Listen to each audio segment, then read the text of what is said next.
Coming up on Mountain News this morning, a local shopping center prepares to welcome a new business to its lineup, and a local arts alliance welcomes back a beloved event meant for the whole family to enjoy.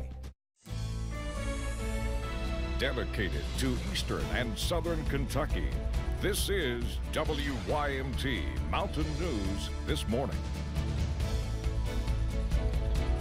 Good morning to you. It's Thursday, Friday Eve here. I'm Dakota Makris. It's 5:31. Let's check in with Brandon this morning. Brandon, good morning to you. All calm right now, which is what we enjoy. I guess if you're heading out the door, the only major thing you're going to see and deal with is fog this morning. Exactly. So that's the good thing about today. We're seeing some of that across parts of our region this morning. Also seeing some cloud cover, some low visibility being reported in several areas. Let's go over to UVA-wise for a second on the high knob camera, and I bet you can see some off in the distance. I believe that's what that is there off in the distance, but it could be also a low cloud deck, so we'll keep an eye on that for you this morning.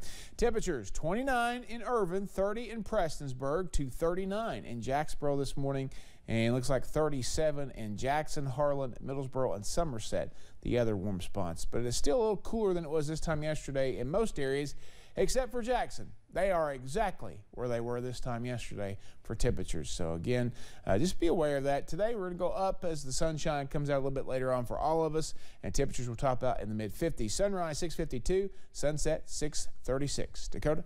All right, Brendan, thank you. Well, Kentucky State Police say the suspect in a high-profile Madison County murder has confessed to the charges against him. Shannon Gilday is accused of shooting and killing Jordan Morgan during a violent home invasion in February. Troopers say he detailed watching the home of former State Representative Wesley Morgan in the lead-up to the home invasion, ways to get into an underground bunker on the property, and even times those inside would wake up and go to sleep, saying he was ready for anything. He had prepared himself to have to force his way into the residence by whatever means necessary. State police add in a 3-hour-long interview with Gilday, he said he believed he had to get into the home to access an underground bunker for security, believing he and his family were not safe given recent world events. Yesterday, the judge found probable cause and sent the case to a grand jury. A Pepsi employee in Corbin was arrested on March 3rd for an alleged theft totaling more than $47,000. Police say the suspect was taking photos of parts of inside of the plant and posting them to sell on eBay. Well, they say Joshua Tuttle admitted to stealing the items. Detectives found more than $19,000 worth of Pepsi equipment in his vehicle and home. During the arrest, police say they also found hydrocodone pills in his jacket. The oldest living Kentucky Derby winner has died. Gopher Ginn died Tuesday at the Kentucky Horse Park. He won the 1994 Kentucky Derby and came in second in the Preakness and Belmont. That year, he was just 31 years old. The University of Pikeville has moved on from Black History Month and into a Black History movement. Now, the Weber Art Gallery has a Black History timeline and some student art on display with the focus on celebrating Black excellence and culture. A display to extend Black History Month a few extra weeks, which many students say is a beautiful thing to see. As a young Black man in this community, in a way I can feel left out in certain ways, but to be able to have this at this school is I'm very grateful for it.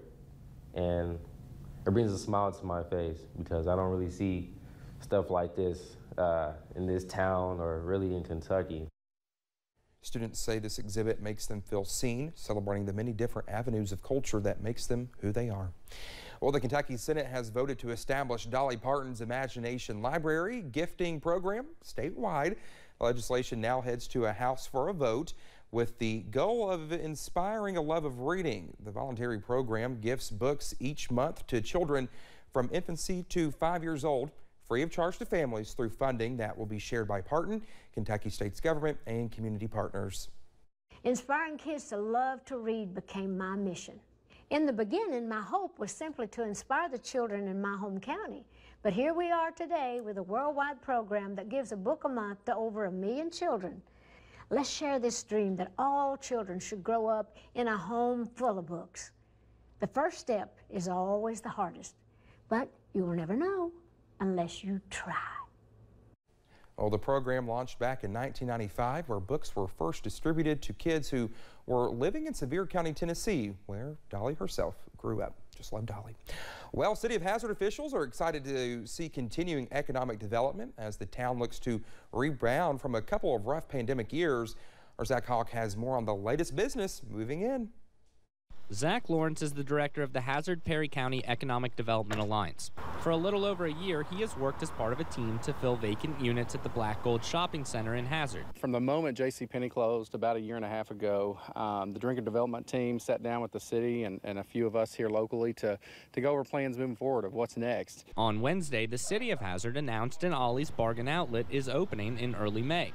It is just one store, but for city officials, the opening is part of an economic development trend. We've had a lot of forward momentum the last few years, and this kind of builds on that and the plan moving forward. Hazard Mayor Happy Mobilini says this is just the latest business in the growing retail sector. We've got 16 new businesses downtown in the last year. 30-some of the last 3. You can shop and get things here, and that's the direction we'd like to continue to go moving forward, is just continue to supply residents here with other shopping needs.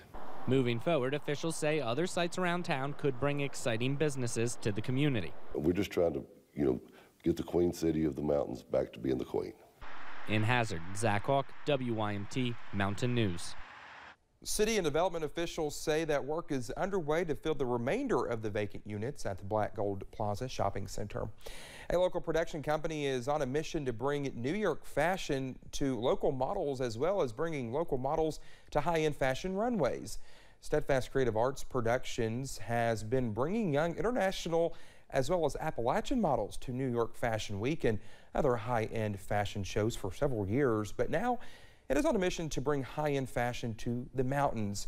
One mother of 2 models who just returned from New York Fashion Week says the opportunity was amazing for her 2 girls. They've always had a dream and desire, a passion for that kind of thing. So when they were given the opportunity, I was beside myself. It was awesome. It's been so fun for us. The owner of Steadfast Creative Arts Productions, Grace Bursell, said she has plans to bring a high-end fashion show to Eastern Kentucky or nearby West Virginia to feature local models and give them a platform to start their careers. The Art Station in downtown Hazard held a free community arts and crafts night on Wednesday. WYMT's Keaton Hall checked in with the Appalachian Arts Alliance as it gets ready for an event-filled spring. A free evening of crafts for kids kickstarts a busy month for the Appalachian Arts Alliance. Making shamrocks out of pipe cleaners and beads, and our kids are having a great time right now, so I'm in love. Lindsay Branson runs community art nights like this one, a St. Patrick's themed night for the Appalachian Arts Alliance. I just wanted something for our community to come together, something for our kids to do, and also just centered around arts because it's fun. William Morris, a kindergartner and Minecraft mega fan, enjoyed this chance for another creative craft. Yeah, I'm having lots of fun here. You having fun here? Yeah. I like it. What do you like better? You like this or like Minecraft better? Minecraft. This wasn't the only chance for free arts and crafts. The next community art night will be April 3rd. Celebrating National Chalk Art Day by just covering the triangle with chalk, and I have plenty more scheduled out until December. But before that, a way for the adults to celebrate St. Patrick's Day as well. We are hosting our 2nd annual St. Patrick's Day bash here on March 17th. It is at 6 p.m. And we're going to have Jasper Hollow for music and just a fun time celebrating St. Patrick's Day. And unlike the community art nights, that one is 21 and up. In Hazard, Keaton Hall, WYMT Mountain News.